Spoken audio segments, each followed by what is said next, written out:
বাংলাদেশে ২০২৪ সালের July August বিক্ষোভের সঙ্গে সম্পর্কিত মানবাধিকার লঙ্ঘন ও নির্যাতনের ওপর জাতিসংঘের মানবাধিকার তথ্য অনুসন্ধান প্রতিবেদনটি জেনেভায় উপস্থাপন করছেন জাতিসংঘের মানবাধিকার বিষয়ক high commissioner Volker Turk.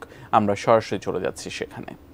To overhaul and dismantle the repressive laws and institutions that were there for much too long, and I really welcome the reform commissions that have been set up, and I was very impressed when I was there to meet the various heads of the reform commissions, and I thought this was incredibly important work for Bangladesh. I mean, we hope, and we are almost in the midst of this, pretty close discussions on how to strengthen the presence of my office in the country, to strengthen cooperation, to strengthen support, to provide independent assessment and advice. And we have been discussing this, and we have made a very, very strong progress.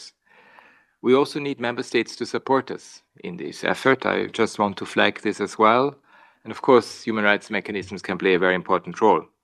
I think it's a really historic opportunity for the country to stop the cycle of reprisals that we have seen in the past, to bring the nation together, to engage in trust building and healing. And again, I want to go back to the witnesses, the victims, and the survivors. I know how much they appreciated. A lot of my colleagues told me how much they've reached out to thank the government, the interim government, but also my office for having been there and for undertaking this very important work of truth telling. I mean, a female journalist, I just want to report this, who reported from the hospitals at the time. Throughout the protests, she wrote to us and she said, "I nearly cried reading the report because finally there is damning proof. Thank you so much for all your hard work."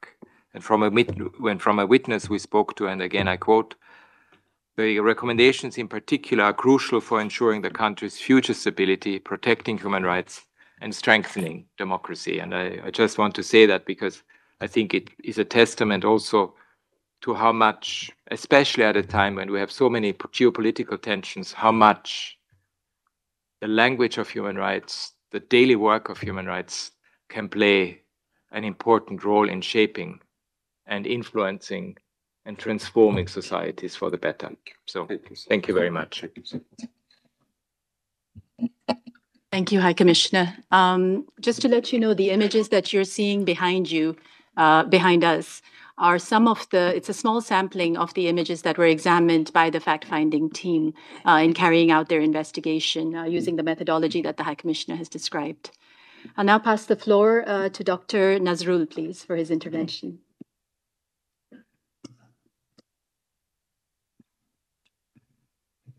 Thank you, Mr. Moderator. High Commissioner, distinguished delegates, distinguished representative of the civil society. Thank you for organizing this event to highlight the struggle of Bangladeshi people during the historic July-August uprising of last year. On this occasion, I would like to remember and pay my respect to the martyrs of the July-August uprising, their families, and the people of Bangladesh who fought against the autocratic repressive regime. Their collective resolve for a just, inclusive, and functioning democracy, with the promotion and protection of human rights at its core, should define Bangladesh of the future and place our nation as a responsive and responsible state in the global community. Distinguished audience, on behalf of the people of Bangladesh and the government of Bangladesh, I express my sincere gratitude to OHCHR, to the High Commissioner in particular, the fact-finding team of OHCHR, who conducted the most thorough and credible investigation of the struggle and sacrifice of Bangladeshi people, particularly during the July uprising.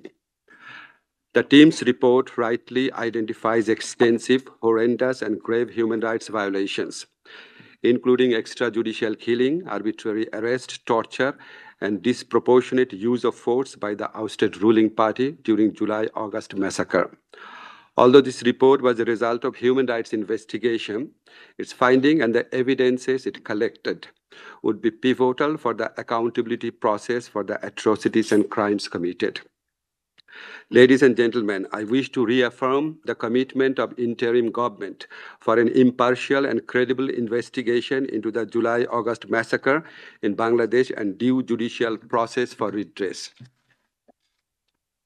To that extent, the International Crime Tribunal Act 1973 has already been amended to ensure fair trial and transparent judicial process.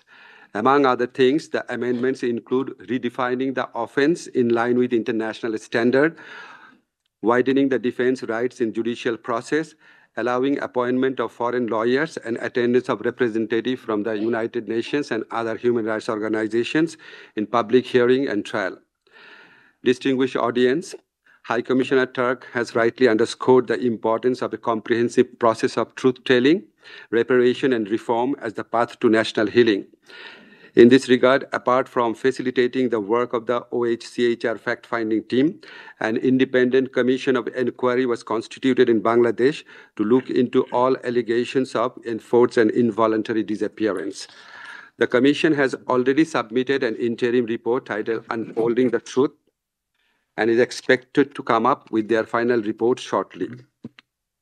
Let me also mention that the interim government has also decided to define and include enforced disappearance in our penal law and is seriously exploring the options of acceding to the optional protocol of the Convention Against Torture before 26 June.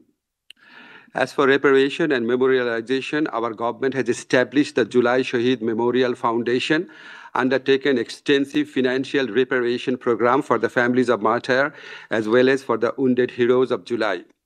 We also arranged long-term and, in cases, advanced medical treatment abroad for the critically injured and have undertaken initiative for livelihood opportunities.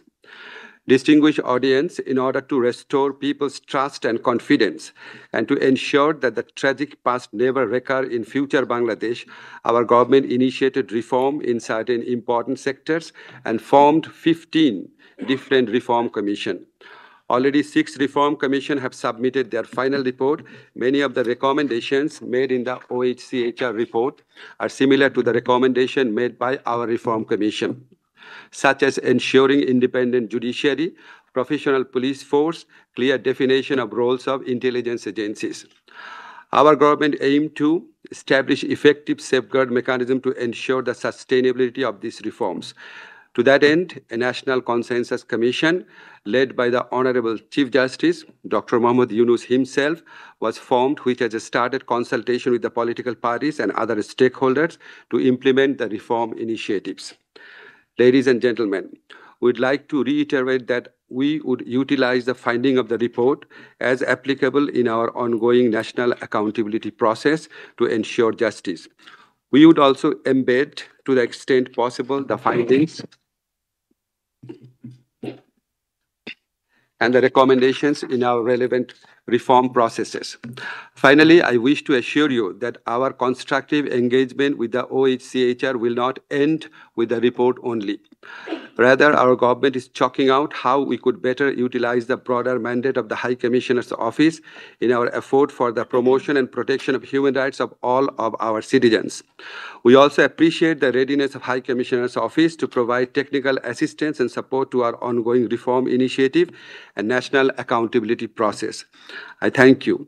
Distinguished audience, may I now request your kind attention to watch a video. It's entitled Jatrabari, Evidence of a Massacre. And I'm really grateful to David Bergman for producing this video. He's here. Thank you, David. And I would like to request the moderator to please play the video. Now, I'm just telling you, this is a first 3 minutes version of the video, and it's only tips of the iceberg of what happened in Bangladesh.